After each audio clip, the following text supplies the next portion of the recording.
Joining me now for another edition of the Knicks Film School pregame show with the Knicks headed to the Lone Star State on Thursday night to take on a team that they have a pretty vast history with, at least a recent history with, whether it be trading Kristaps Porzingis to them or getting Jalen Brunson from them or just Julius Randle being from there.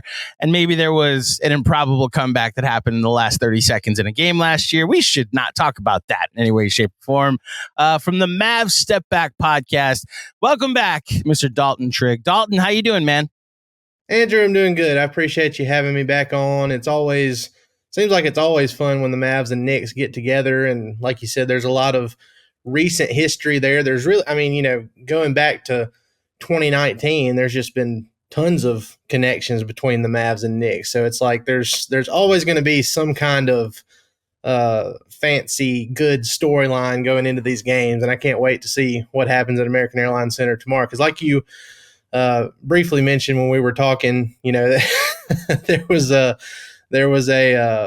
60-point triple-double by Luka the last time he played the Knicks. And I try to put it out of my mind how the last 30 seconds of that game went when the Knicks were up 9. And then I believe the math on it was that teams with a 9-point lead with 30 seconds left, I used to have the number memorized, but I believe it was like 14,882-0.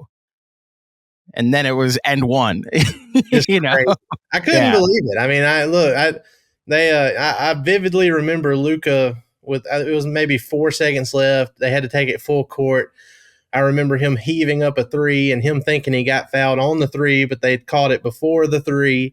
And then I was like, okay, he's definitely missing this second free throw. I just didn't think that had a chance of happening, but it was crazy. And it adds to the drama of it happening again tomorrow night. The Knicks, and I'm sure we'll get into it, but since the OG Anunoby trade, they look unbeatable. And they do.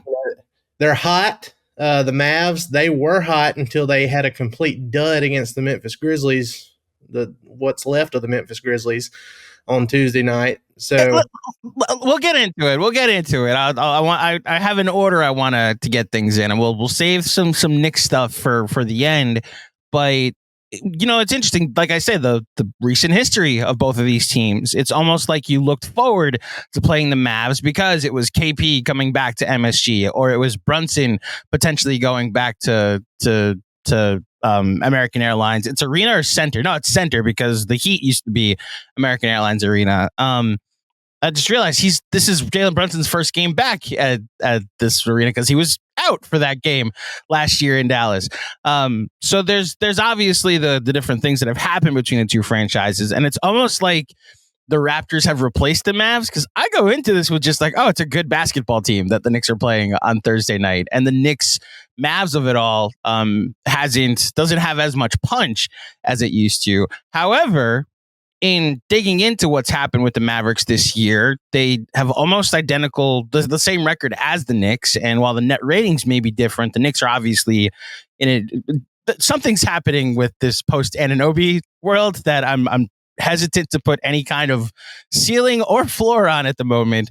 But just looking at the Mavericks, if you could tell me based on the first, 38 games, how has the season gone? How are the vibes? Because while they're not like the 4 seed like the Knicks, that might just be a product of a competitive Western Conference. So how are Mavs fans enjoying this season? I mean, it's gone well if you consider all the injuries they've had to play through. They just haven't been able to stay healthy. Luka's had to miss maybe 2 or 3 games.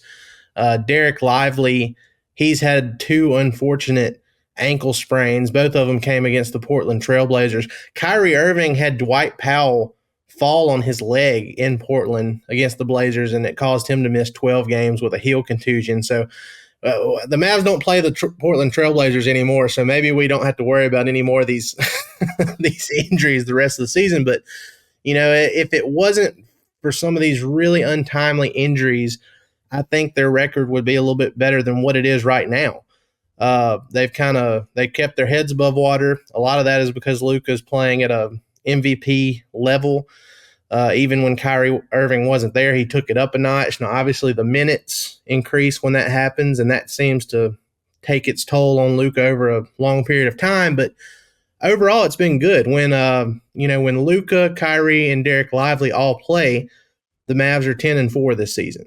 So, 6 games over 500, which is what they are right now. So that lets you know when one of them misses, they're a 500 team, aside from that. So all things considered, it's gone well. If they can just stay healthy in this second part of the season and going into the postseason, I think they'll have a shot against anybody they're lined up against. So you hinted some of the lineup data stuff that I noticed, and there's some Dante Exum stuff and some Seth Curry stuff. But when it comes to as far as the most minutes are concerned, it really is that I was trying to figure out, because Luka's on-off isn't as stark as it used to be, that like things fall off a cliff when he's not there. And the same thing with Kyrie, where Kyrie actually is a better on-off, but a lot of that can just be lineup, the certain lineup variations. It's when you put both of them on with Derek Lively and then take Derek Lively off that is the first time you see like it really fall off a cliff. And the biggest thing I noticed with again, shout out to Cleaning the Glass where I do most of my research, but the lineup data that stood out. So maybe a couple games ago, I wanted to see how many teams had at least 100 possessions of 5-man units together. So how many 5-man units had played at least 100 possessions together? A lot of it is because the Knicks have like 11 different lineups that they've used a lot this year. So they lead the league in 5-man units that have played 100 possessions. The Mavericks are last in the NBA with one lineup that's played at least 100 possessions. I guess you're basically telling me it's because they've been so banged up by injuries. They haven't been able to throw multiple lineups together, and kids just kind of been searching. Is that a fair conclusion to make? Yeah, I think it's a fair conclusion to make. And look, I saw this. I'd have to look up the current stat. You could probably find it faster than I can. But, a few days ago, I saw a thing where the Mavs had been third this year behind the Hornets and another team as far as men missed games, or however you word it there. So games missed due to injuries. The Mavs were third in the league in that category. They might be, closer to the top now, because like I said, that was like 3-4 days ago, but it really has taken a toll, not just the guys missing, but it does affect kids' ability to have any kind of consistency with his rotations. And, it's like last night when they lost to the Memphis Grizzlies, or Tuesday night when they lost to the Memphis Grizzlies, there were a lot of fans that were upset and saying like, well, you're so small. Derek Lively's out. Powell's your only center. He was in foul trouble. Why not play Richaun Holmes some more? Richaun Holmes, it didn't make a difference. He got thrown in there for a few minutes. It didn't work.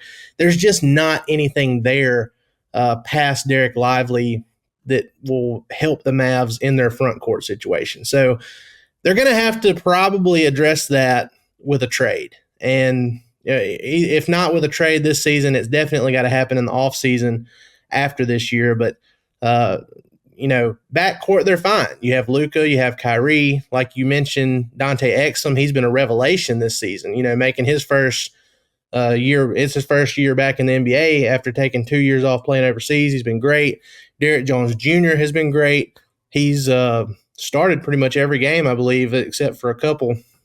So, the front court and some of their wing spots, they're fine. But, the front court just has to be remade somehow. So, let's just jump right into the transactional talk. Because, look, I know what the benefit can be of making a big trade that shakes things up. And while the Mavs did add like a Grant Williams, and obviously Lively has been part of the solution in Dallas this year, there may be another big move. And I obviously know how the Toronto can be the place where you make your big move. Let's start here. Is it Siakam or bust, or do you have other names on the list that you're looking at? No, it's not Siakam or bust. I mean, I think he's arguably the best name on the trade market this season. Now he is. I guess you could argue that Anunoby was because of how well that's going for the Knicks. Yeah. Now I'd say Siakam's probably the best guy left on the trade market. And, even if the Mavs don't get Siakam, they've already got their starting center. I mean, now Derek Lively, they could use some insurance behind him. They could try to bolster the backup center position, and that would help a lot.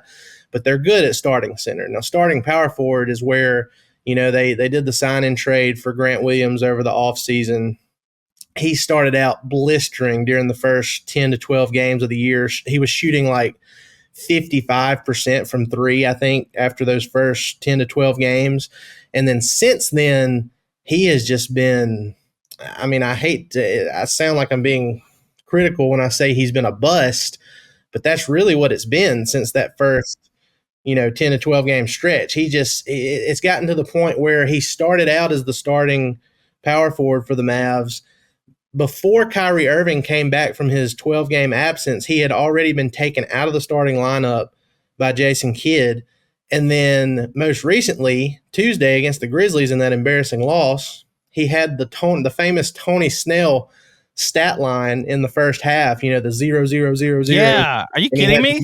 Yeah, he had one foul, one turnover, and he only played 7 minutes in the first half, and he was a negative 20, and then he got did not play coach's decision in the second half of the game. So that has gone completely downhill so far for the Mavs. They've got to fix that starting power forward position, but if it's not Pascal Siakam, and they're currently the betting favorites somehow to get Siakam, I kind of thought it'd either be the Kings or the Pacers, but if they don't get him, I look at the Wizards and Kyle Kuzma. I look at, the Charlotte Hornets, who had interest in Grant Williams over the offseason, and P.J. Washington hasn't been great for them this season either. Maybe two situations that haven't worked out the way the teams thought they would. Maybe they just trade them for each other and see how it goes. There's other situations out there. I do not think it's Siakam or bust, but man, that would be something if they were able to pull it off, because if you can put together a starting lineup of Luka, Kyrie, Derek Jones Jr., Pascal Siakam, and Derek Lively, that gives you enough offensive firepower and defensive versatility, in my opinion, to, make them an actual contender in the West. So of the two teams that you mentioned that are going to be in the market for Siakam, the Kings, from what Shams has been reporting, it's that they don't want to give up Keegan Murray, and if it's a Harrison Barnes trade, then Toronto would be that may be a trade partner there, and Toronto's going to wait and see what the market looks like. Then you look at the Indiana of it all, and I wonder what they're actually thinking about the next couple weeks, and who knows how long Halliburton's going to be out, but the Halliburton injury might be the reason why the betting market has now shifted to the Mavericks being the favorite, because we don't know what's going to happen. I know there's an Atlanta version of it if they want to be in the market for DeJounte Murray. I don't know why maybe it's a 3-team deal, but I don't know whether Raptors would want to be looking to get at a point guard when they just got Emmanuel Quickley in a trade. And look, to the Knicks fan listening that wants the actual data of what Grant Williams has been, to Dalton's point, in the last 21 games, 14 of which he started, and then he got taken out of the starting rotation. Grant Williams on 4 attempts a game from three, shooting 29% from the field. He was shooting 29% from three, I should say, and then 37% from the field. This is, like you mentioned, the near club trillion he had against Memphis on the other night. That would put me in the Evan Fournier zone of like, oh my gosh, do we have to take this guy we gave a lot of money to out of the rotation completely in order to be successful? And I don't know what it is. I mean, there's been some talk about, is he not in great playing shape? Is that what it is? Is it the fact that he has never taken on this big of a role before coming from Boston? Because he did. He has an increase in his role from what he's expected to do now with the Mavs from what he was doing in Boston when he was around 2, 3, and D guys and Jason Tatum and Jalen Brown. So it's a completely different situation. I don't know what exactly, there was a time earlier this season where he missed a handful of games because of a bone bruise he had in his knee. Is that something that's been bothering him this season? Is it an injury related thing? I don't know. But whatever it is, the Mavs can't keep going the way they have with him playing like that. It's just not going to work. So whether it's something that's within his control or not, they've got to make a move. And, like you said, the way the market has kind of shifted with other guys being injured, it has benefited the Mavs' chances, I think. It's very circumstantial. Like last season, for example, I didn't necessarily think the Mavs had the best trade packages for Kyrie Irving when that trade went down. But certain situations, made it to where they could afford him, and it happened. So maybe that's what happens with Pascal Siakam. And another thing is Siakam, to a certain extent, he kind of controls his own destiny because, there was another report. I can't remember if it was Shams or somebody else, but, supposedly Siakam wasn't willing to sign an extension with the Kings if that trade had gone through. He didn't think it's a good long-term fit for him. So it's like, okay, well, where does Siakam think the long-term good fit for him is? And he wants a full-term max, according to reports I saw this morning. I guess the bigger question I have because what's weird is the Knicks made the trade for Anunoby, and there was a thought that they now need to go get a backup point guard because they just traded quickly. And like the Knicks immediately played the Bulls. And I was like, all right, is there a deal to be made here? Maybe for your backup center in Andre Drummond. And then they played the Wizards. And I was like, all right, Tyus Jones. And then they played the Blazers. Like, all right, Malcolm Brogdon. And the way Deuce McBride has played, I'm like, I don't know if they're in the market for a backup point guard anymore. So I don't have like a Knicks Mavericks trade to potentially be made. But the headliner of both of the Kings and Pacers trades was that it would be a young player going back to Toronto. What are you comfortable giving up? Like, what's the trade package from Dallas that you would be okay giving up? And is there an untouchable that might get mentioned that you're like, once I hear that, I'm out? I mean, look, I like the Mavs young guys, some of their young guys, but I mean, to me, it's like, okay, Toronto, who do you want that's not Kyrie, Luka, or Derek Lively? And if it's not some absurd trade where you have 5 players going for one, as long as it's something reasonable, I could get on board with it if it's any combination of players that aren't those 3 I mentioned. So, I mean, we've seen, I think it was Jake Fisher from Yahoo that said the 2 players the Mavs have been shopping the most recently have been Tim Hardaway Jr. and Rashawn Holmes. And Rashawn Holmes, I mean, that's just basically a salary filler kind of thing there. Tim Hardaway Jr., he's actually been pretty solid this season. Defensively, it's an adventure, but, offensively, he's been a 6th man of the year candidate. And so I look at that. I don't think those 2 guys are near enough to get Siakam, but, I'd be willing to throw a guy like Josh Green in there. Or if the Raptors would rather have more of a younger project that hasn't had a lot of playing time like Green has so far, maybe Omax Prosper, who drew comparisons to Pascal Siakam in his pre-draft process. He fits the physical build of what Siakam is. And funny thing, I get real deep into these trade scenarios and what could be going on behind the scenes, and I try to piece stuff together. But it was funny to me because, Omax Prosper, he's from Canada, and he got assigned to the Texas Legends a few days ago. And guess where the Texas Legends are playing they've played their last 2 games. They're up in Toronto playing against the Toronto Raptors G League team up there. So maybe they're giving Masai Ujiri a close-up of what they could potentially have in Omax Prosper if he was included in a deal. But yeah, something about the Raptors getting a close-up of Canadians potentially. Like, that's right. Apparently what's been reported is like there was one team in the league that would value RJ Barrett the way that the Knicks could potentially not have to give up draft capital in an OG Anunoby trade. And it was the Toronto Raptors being able to sell. Now, RJ's been great since he's got up there, and, you wish him the best, but, that may be the way the Raptors are headed. And I guess that's my question, because when we talked last year, Dalton, Josh Green was somewhat of an untouchable himself, and we're now at the place of, if you can get Siakam for him, then you throw it in the deal. I wonder if it's Green salary filler and then it's pick compensation that you're imagining would be the potential deal for Pascal Siakam. I think so. I mean, I don't think you can go crazy with the draft compensation given Siakam's contract situation. Now, look, if he commits to you, then that's a completely different story. But if he's not going to commit and the Mavs are taking a chance, kind of like how they did with Kyrie, because at the time, I mean, it wasn't a etched in stone thing that Kyrie was going to return. But it ended up working out for them. They took a risk and it worked. Especially when Kyrie, got to Dallas and felt comfortable and liked the way he fit with Luka specifically. So, it just depends. If Siakam's not going to commit, I think the most I would be comfortable with the Mavs giving up would be like Tim Hardaway Jr., Rashawn Holmes, Josh Green, and then if there is any draft compensation past that, I wouldn't be comfortable giving up a first and Josh Green.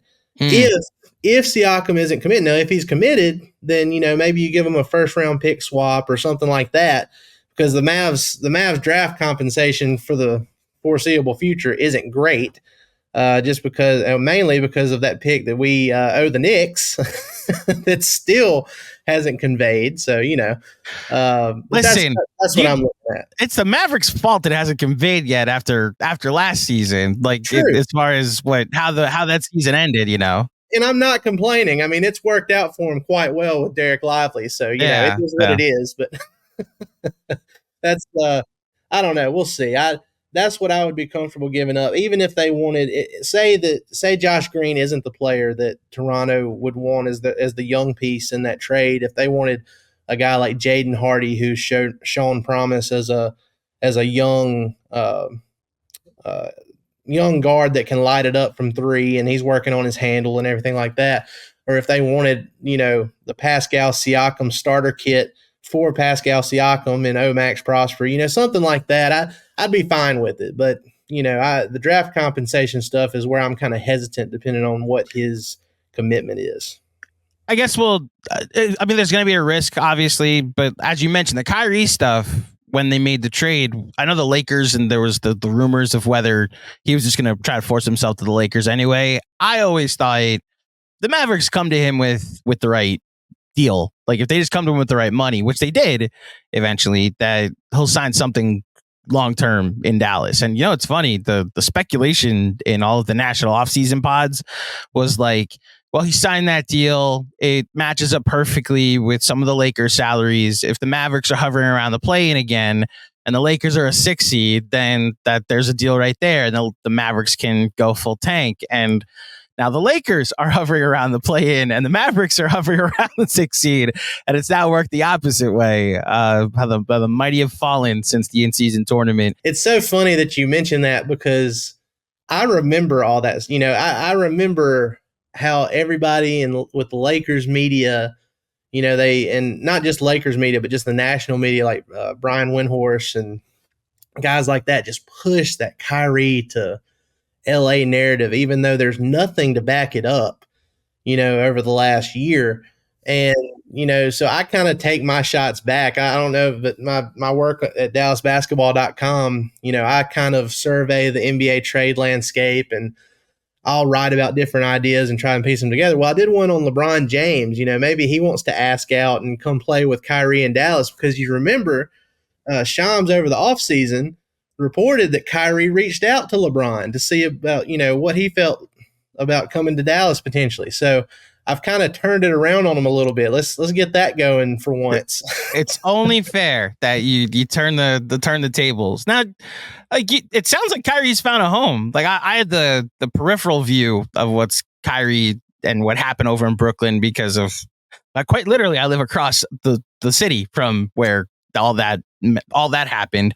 And from what you're telling me, it seems like he's acquitted himself quite well to Dallas and to the fan base.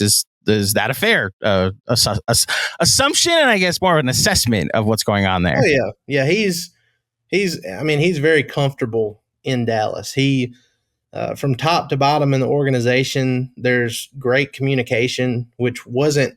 And now look, he'll admit that there are some things that he could have done better too in Brooklyn, but there wasn't good communication with ownership. There wasn't good communication with management in general. with coaches, all that stuff. It's completely different in Dallas from top to bottom.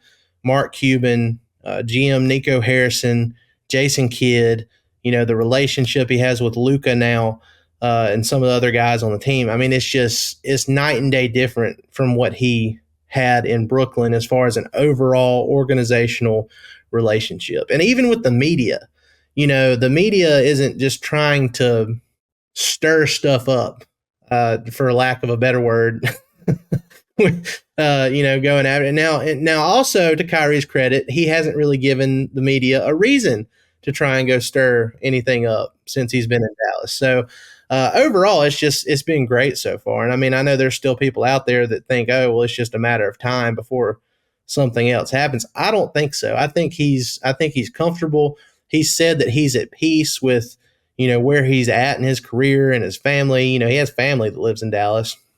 So, I mean, overall, it's been really good so far. And he's performing at a high level, too, when he's able to stay healthy. So it's a good thing all around right now. Couple questions before I let you get out of here. As far as this matchup is concerned against the Knicks, obviously the Jalen Brunson of it all, that's a fascinating thing for Mavericks fans. Julius Randle has performed quite well in a Knicks uniform when going to Dallas, where he grew up.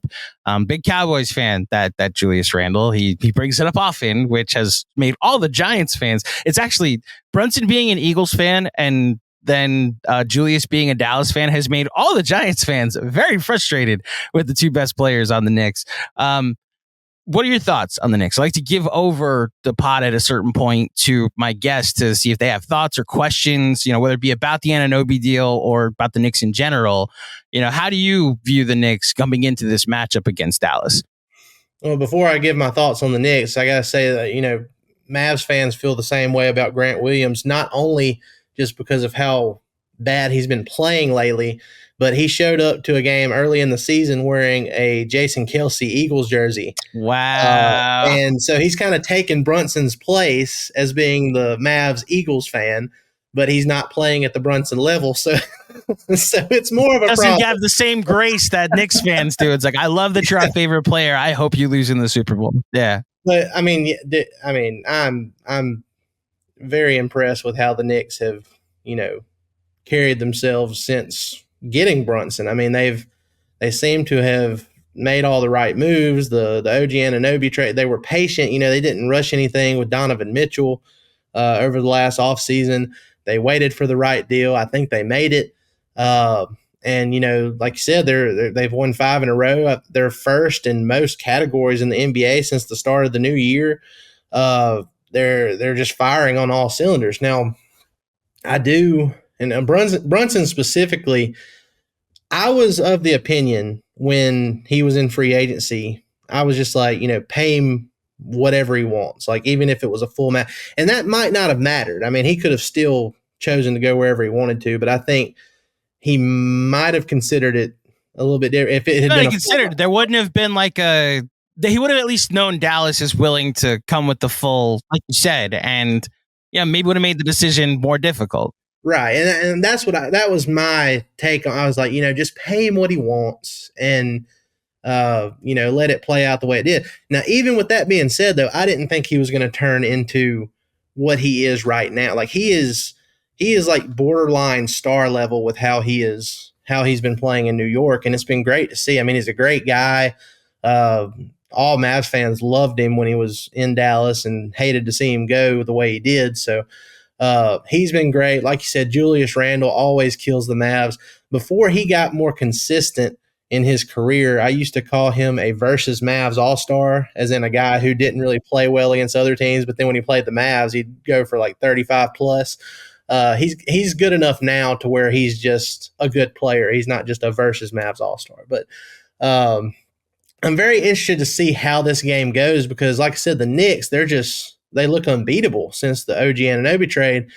But, the Mavs, they kind of got humbled in that last game against a severely shorthanded Grizzlies team. So it could be like a perfect storm of, the Knicks running into the Mavs at the wrong time because everybody's going to be so pissed off after that Tuesday night game because they were not happy without that. And I think, there's a good chance that Derek Lively returns for that matchup. That was going to be one of my questions. That looking at the injury report, Derek Lively, who we've talked glowingly about throughout this podcast, was not there on Tuesday because of a heel injury. No, not a heel injury, an ankle injury. Yeah. So him and Exum may potentially be back for this game, which might not be the best for the Knicks. Yeah, I think the Knicks coming off this. I mean, look, the bounce back for the Mavs will definitely be a different energy level than what the Knicks got from the Blazers on Tuesday night. Portland had been in New York for 3 days because they won an overtime game in Brooklyn on Sunday. And then they had 2 days off, and well, not 2 days off, but like then 2 days later they played at the Garden, and it was like we got our win in the Big Apple, and then we enjoyed the Big Apple for 2 days, and now we lose by 40 at home or in New York, and we can now move on. It's almost the exact opposite. You're saying that the Mavericks have one of their most disappointing losses of the year.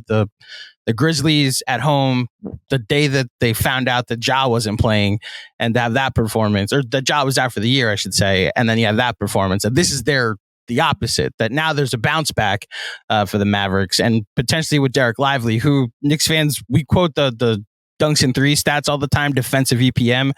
Derek Lively, 93rd percentile in defensive EPM. Now, Isaiah Hartenstein, the Knicks' new center, leads the NBA in defensive EPM. So maybe the centers will kind of balance each other out, but this will not be the Portland Trailblazers as far as Knicks fans are concerned.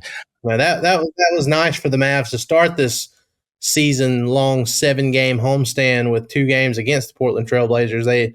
They started with a 26-point win, or no, a 36-point win, and then followed it up with a 29-point win.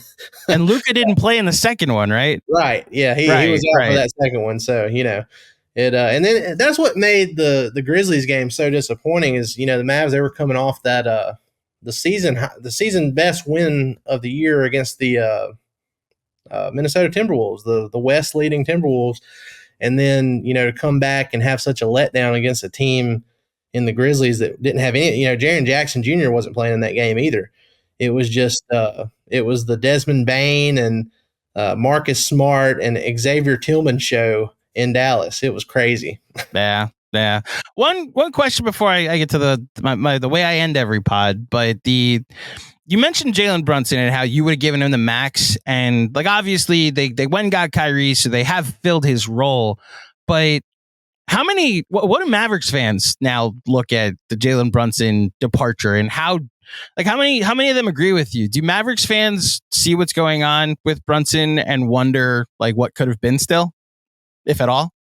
I'd say the majority of the fan base agrees that the Mavs should have given Jalen Brunson whatever was necessary to get him to stay.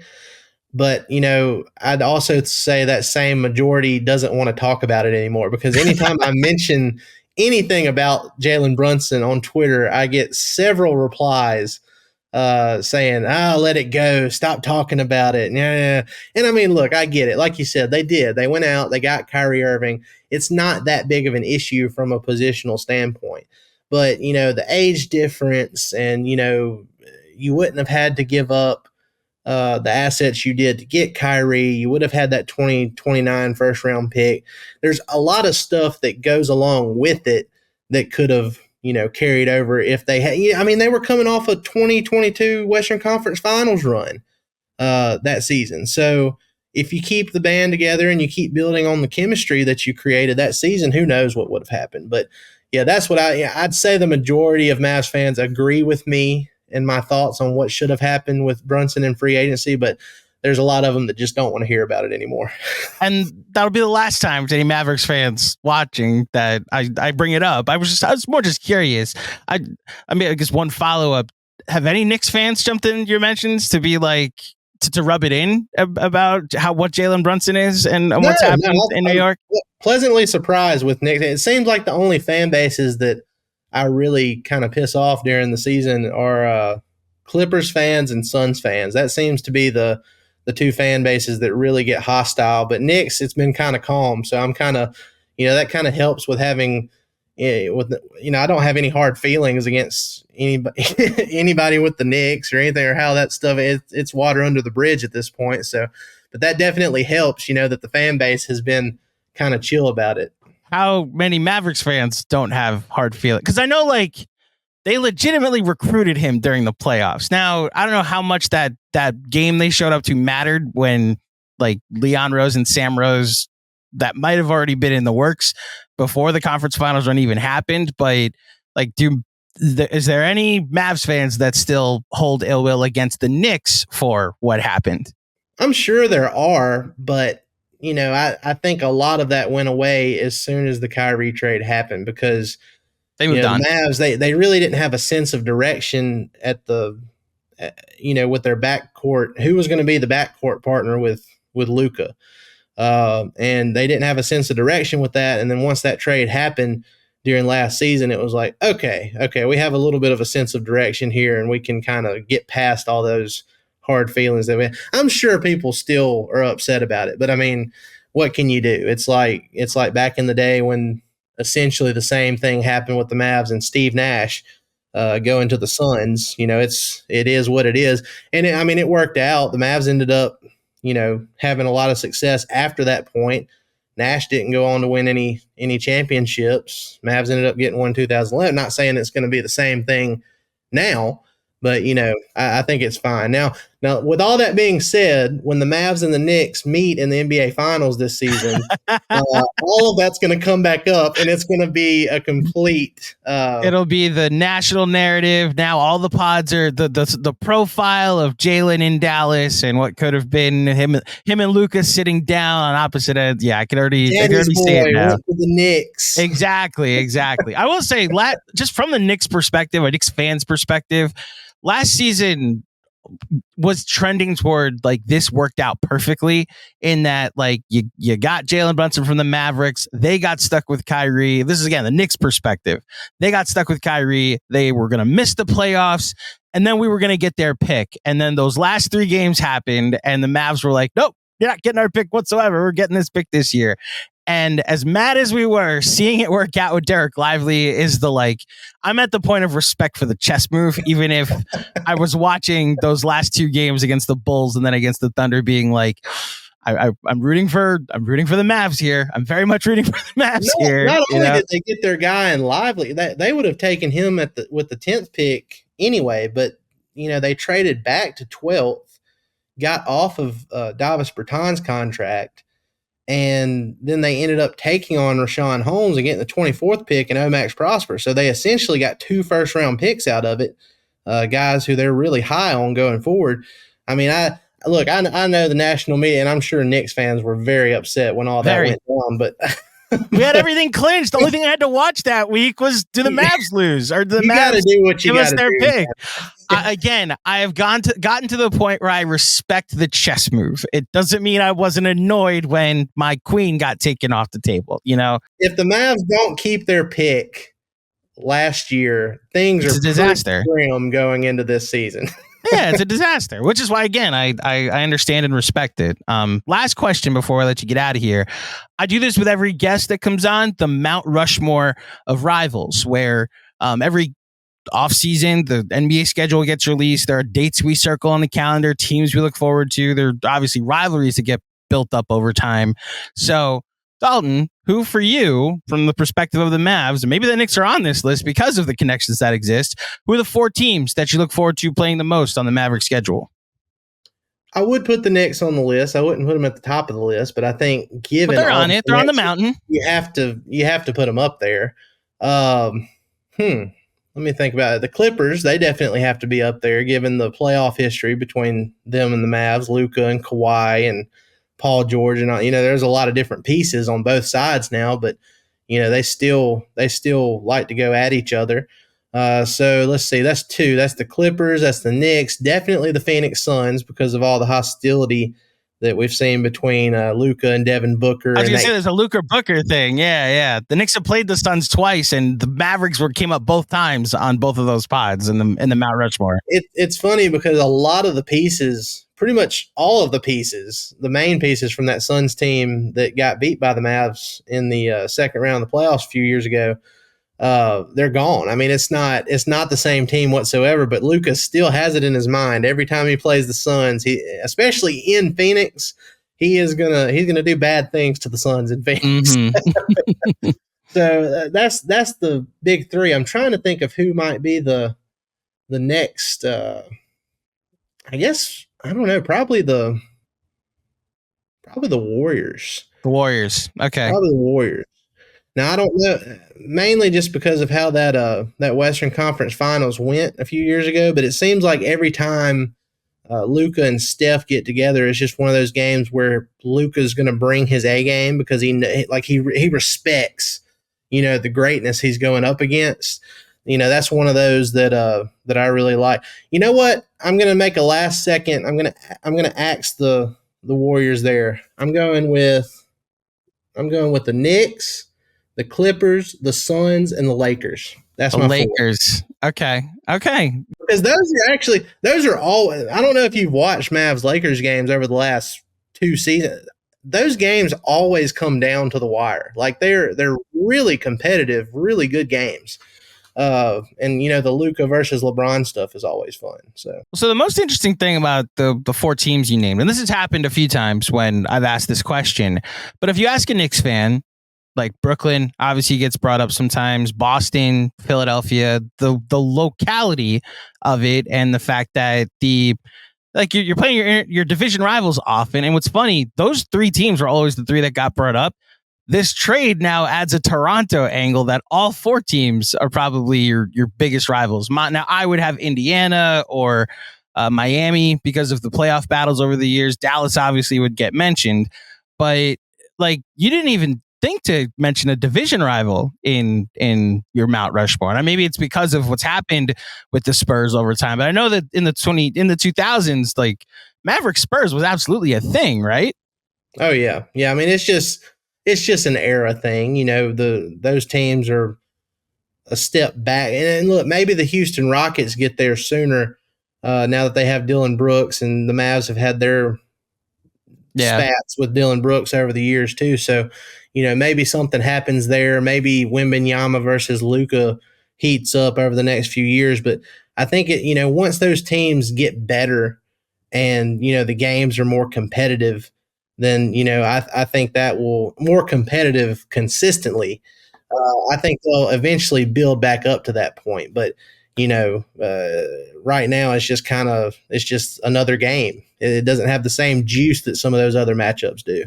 Well, we'll see if this ends up being just another game or whether there's some juice that gets bunched in. Again, these 2 teams, whether it be like first time against Porzingis, the Jalen Brunson, the Julius Randle, or maybe Luka with as you mentioned, a 60-point triple-double with some history being occurring in the last 30 seconds. These games have been entertaining, and I guess we'll see if this one on Thursday night is just as entertaining. Dalton, you've been great with your time. Thank you for joining me.